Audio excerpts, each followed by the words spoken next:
दोस्तों यह एक ऐसी कहानी है जिसमें एक स्पेसशिप 120 साल के सफर में दूसरे प्लेनेट पर जा रहा होता है। शिप में सब लोग स्लीपिंग चैम्बर में 120 साल के लिए सो रहे हैं, मगर एक लड़का और लड़की का चैम्बर पहले 30 साल में ही खराब हो जाता है और वह नींद से जाग जाते हैं। आगे उनके साथ क्या होता है और वह क्या करते हैं, जानने के लिए कहानी शुरू करते हैं। मूवी की शुरुआत में हमें एक स्पेसशिप एवलोन दिखाया जाता है जिसे होमस्टे 2 कंपनी ने बनाया होता है। होमस्टे 2 एक ऐसी जगह है जहाँ इंसान अपनी जिंदगी की शुरुआत करेंगे। एवलोन 120 साल में होमस्टे 2 पहुंचेगा। एवलोन में 5000 पैसेंजर और 258 क्रू मेंबर्स हैं। एवलोन फुली ऑटोमेटेड है। 30 साल का सफर कंप्लीटली होने के बाद एवलोन मीटेरियोर से गुजरता है। एवलोन सेल्फ प्रोटेक्शन कर सकता है, लेकिन एक बड़े से मीटेरियोर से टकराने के बाद सिस्टम में कुछ खराबी होती है, लेकिन एवलोन उसे ठीक कर लेता है। जेम्स नाम के एक पैसेंजर का स्लीपिंग चैम्बर खराब हो जाता है और वह नींद से जाग जाता है। यही जेम्स का वेलकम करती है। तभी जेम्स अपने रूम में जाता है और उसे अभी तक यही लगता है कि स्लीपिंग चैम्बर में सोए हुए सभी मेंबर्स अब जाग चुके हैं और वो 4 महीने तक होमस्टे 2 पहुंच जाएंगे। जेम्स रेडी होकर लोगों से मिलने जाता है, मगर वो देखता है कि पूरे शिप पर उसके अलावा और कोई नहीं जगह होता है। जिम इधर उधर भाग के सभी मेंबर्स को खोजता है। वो एक और जगह तभी जाता है जहाँ उसे इन्फॉर्मेशन मिलती थी, जिसके मुताबिक उसे पता लगता है कि वह अर्ध से 30 साल का सफर कर चुका है। वो अपना मैसेज रिकॉर्ड करके होमस्टे 2 की कंपनी को भेजता है, जिसके जाने और रिप्लाई आने में 55 साल लगेंगे। तभी वो शिप पर घूमते हुए जाता है, एक बारटेंडर से मिलता है। जेम्स को लगता है कि वो एक इंसान है, लेकिन असल में एक रोबोट होता है। वो अपना नाम ओथर बताता है। तभी उससे जेम्स बताता है कि मेरा स्लीपिंग चैम्बर खराब हुआ जिससे मैं जाग गया। तभी ओथर कहता है कि ऐसा हो ही नहीं सकता। फिर वो ओथर से पूछता है कि हमें होमस्टे 2 पहुंचने में 90 साल लगेंगे और बाकी मुसाफिर मंजिल पहुंचने में कितने समय में जागने वाले हैं। तभी ओथर बोलता है 4 महीने पहले। जेम्स इससे सवाल करता है कि मैं तुम्हारे सामने ऐसे ही बैठा हूँ जबकि भी 90 साल बाकी हैं। ओथर भी एक समय के लिए रुक जाता है। अगले दिन वो जेम्स नाश्ता करने के लिए जाता है और तभी वो कुछ टाइम बाद स्लीपिंग चैम्बर की बुक लेकर अपने चैम्बर को ठीक करने की कोशिश करता है, लेकिन वह नाकाम होता है। फिर वो ग्रुप का दरवाजा खोलने की हर मुमकिन कोशिश करता है, मगर वो नहीं खोल पाता। शिप के सिस्टम भी फेलियर होने लगते हैं। जेम्स को कुछ महीने हो चुके हैं जागे हुए। वो रोज ओथर के पास बैठकर उसे अपना दुख सुनाता है। ओथर उससे कहता है कि आप जहाँ हैं वहाँ उस पल का मजा लीजिए। अभी जेम्स अपने लिए एक बिहेवियर रूम ओपन कर लेता है। फिर वो खूब मजे करता है। जेम्स स्लीपिंग चैम्बर के अंदर घूम रहा होता है, तभी वो गुस्से में एक बोतल फेंकता है। वहाँ उसे उसकी नजर एक रूम पर पड़ती है। जेम्स अंदर जाता है और देखता है कि वहाँ 2 स्पेस सूट रखे होते हैं। जेम्स स्पेस सूट में जाता है, वहाँ कोई नहीं होता। यह देखकर वह रोने लगता है।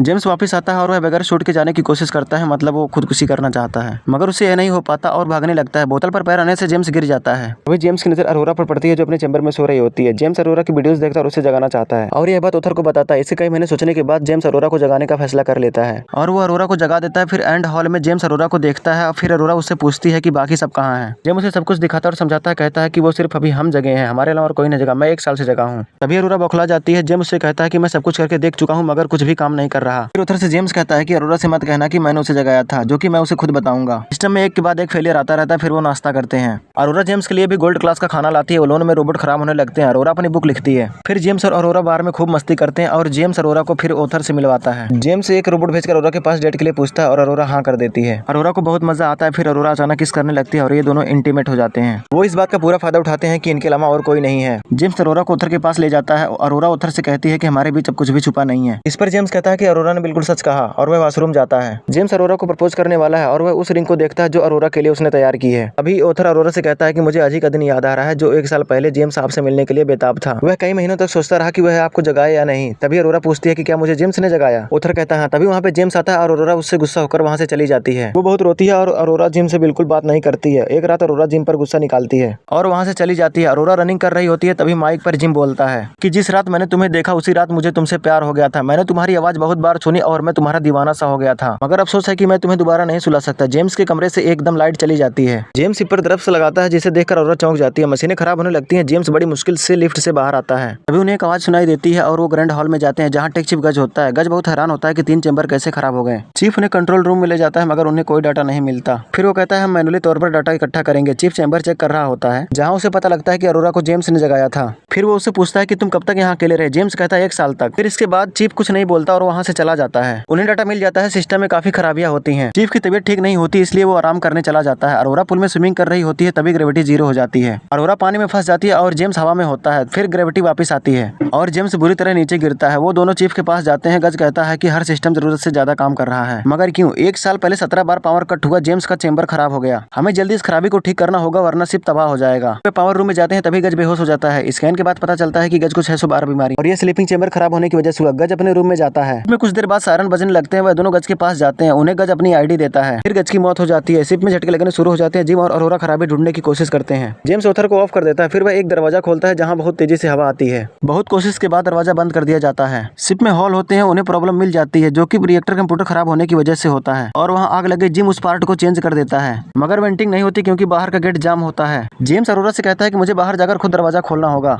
और अगर उन्होंने जल्दी ना की तो शिप ब्लास्ट हो जाएगा। जेम्स हिट सीट साथ लेकर उस गेट की तरफ जाता है। रूम में टेम्परेचर बहुत ज्यादा हो चुका होता है। जेम्स जब दरवाजा ओपन करता है तो वो खुद ही बंद हो जाता है। जेम्स अरोरा से कहता है कि दरवाजा खुद नहीं खुलेगा, मुझे इसे खुले रखना होगा। अरोरा कहती है मैं ऐसा नहीं करूंगी। तब जेम्स उसे कहता है कि अगर तुमने वेटिंग ऑन ना की तो शिप में मौजूद बाकी लोग भी मारे जाएंगे। अरोरा हिम्मत करके वेटिंग ऑन करती है जिससे रिएक्टर ठीक हो जाता है, मगर जेम्स का केबल टूट जाता है और वह स्पेसशिप में घूमने लगता है। सूट में छेद होने की वजह से ऑक्सीजन निकल जाता है। अरोरा जेम्स को वापस ले आती है और उसे ऑटोडॉक में ले जाती है। जेम्स मर चुका है, फिर वो गज की आईडी यूज करके हर किस्म का ऑपरेशन जेम्स पर करवाती है, जिससे जेम्स जिंदा हो जाता है। जेम्स गज की बॉडी स्पेसशिप में छोड़ देता है। फिर वो अरोरा से कहता है कि गज की आईडी यूज करके मैं तुम्हें लंबे नींद के लिए ऑटोडॉक में सुला सकता हूँ, मगर अरोरा मना कर देती है क्योंकि वहाँ पे एक ही ऑटोडॉक होता है। वह दोनों मजे से अपनी जिंदगी गुजारने लगते हैं। जब बाकी लोग नींद से जागते हैं तो वहाँ का माहौल देखकर चौंक जाते हैं, लेकिन जेम्स और अरोरा वहाँ पर नहीं होते हैं। दोस्तों ये कहानी एंड होती है। मिलते हैं न्यू मूवी एक्सप्लेनेशन के साथ।